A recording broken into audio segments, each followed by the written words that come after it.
बताएं किसने लेटर लिखा है? ये रोना विल्सन ने प्रकाश तेलतुंबड़े को ये लेटर लिखा है 18/4/2017 में, और लंबा लेटर है। उसमें एक पैरा है जिसमें मोदी को मारने की बात आती है। बताएं क्या है? तो एक तो फंड्स के बारे में है कि 8 करोड़ का फंड्स है और 40,000 राउंड गोलियों का जिक्र है। उसमें आप जब चार्जशीट देखेंगे 15,000 पन्ने की चार्जशीट है, मेन और सप्लीमेंट्री मिला करके। तो उसमें ऑलरेडी मेक्स ऑफ राइफल्स भी मेंशन किया हुआ है, और नॉर्मल राइफल्स नहीं है जो माओइस्ट यूज करते हैं। ये लॉन्ग रेंज स्नाइपर राइफल्स हैं जिनका जिक्र हुआ है। तो ईआरबी की मीटिंग से 2015 से शुरू होती है।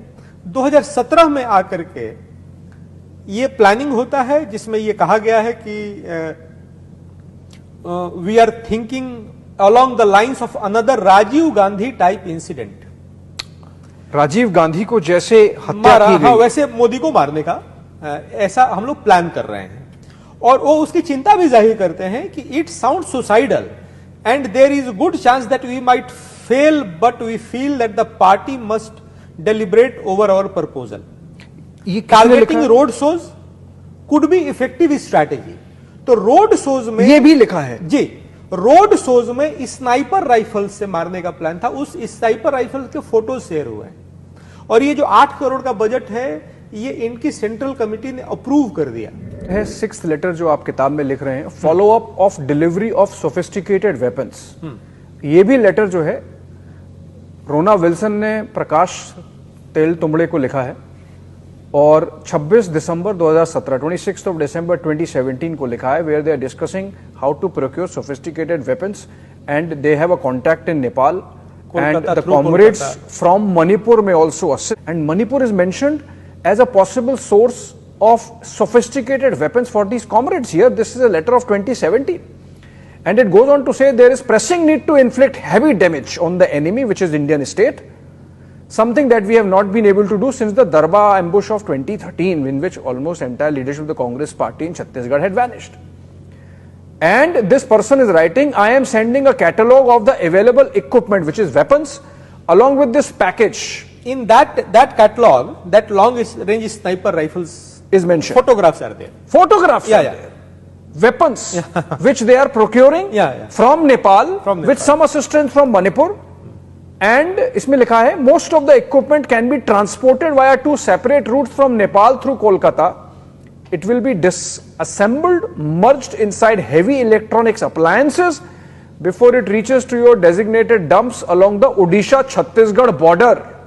Please send necessary instructions after you receive the package. ये तो बहुत ही बड़ा गंभीर बात है कि एक तो प्रधानमंत्री को टारगेट करना है, दूसरा देश भर में आतंक मचाना है। तो ये अर्बन नक्सल जो हम कहते हैं, और ये एक मीडिया की बोगी करके बता दिया जाता है, it's not media bogey, it is actually there. Bhima Koregaon में कास्ट कॉन्फ्लिक्ट है, उसी तरीके से कास्ट कॉन्फ्लिक्ट मणिपुर में है। तो हमको ये भले ही दिख रहा हो कि ये ऑर्गेनिक है, इसकी एक हिस्ट्री है, लेकिन इसकी हिस्ट्री होने के बाद भी ये कॉन्फ्लिक्ट्स ऑर्गेनिक्स नहीं होते हैं। There is a third party to it. दुनिया भर के relations, Paris, Cincinnati, America, Germany, England, दुनिया भर में जो ह्यूमन राइट कन्वेंशंस हो रहे हैं, उसमें यहाँ के नक्सल लीडर्स जा रहे हैं, अंडरग्राउंड लीडर्स जा रहे हैं, अर्बन नक्सल्स जा रहे हैं। ये सबको इस इन्वेस्टिगेशन ने खोल के रख दिया। एक इनफैक्ट क्योंकि आपने मेंशन किया ये सब दुनिया भर में हो रहा है, please coordinate with our friends in America and France. Comrade Anupama Rao and comrade Shailaja Paik have agreed to invite you for guest lectures. That means they are already settled there. Yes, these two comrades are settled in America. So the ecosystem is having global connections in America, France, and at least twice a year they can invite for guest lectures at their respective universities in Paris and Cincinnati. Both very much interested in studying caste violence. सोचिए, Cincinnati में, Paris में cast violence पे उनको चर्चा करनी है, and discrimination on minorities in modern India. Some of the central committee leaders will also consider interview requests of foreign activists such as Professor Etin Balibar. ये तो पूरा इकोसिस्टम है, सपोर्ट सिस्टम है, और ये तो बहुत ही गंभीर। ये इकोसिस्टम आप बार बार देखेंगे कास्ट वायलेंस की बातचीत करता है, कास्ट डिस्क्रिमिनेशन की बातचीत करता है, दलित, माइनॉरिटीज और अलग अलग कास्ट के, जिसके बारे में राहुल गांधी आजकल बहुत हॉटलाइंस की बातचीत है, वो भी यहां से भी एड्रेस करते हैं और अमेरिका जाके भी ग्लोबल प्लेटफॉर्म से भी एड्रेस करते हैं। उनको लगता है कि वहां से ज्यादा बोला जाएगा।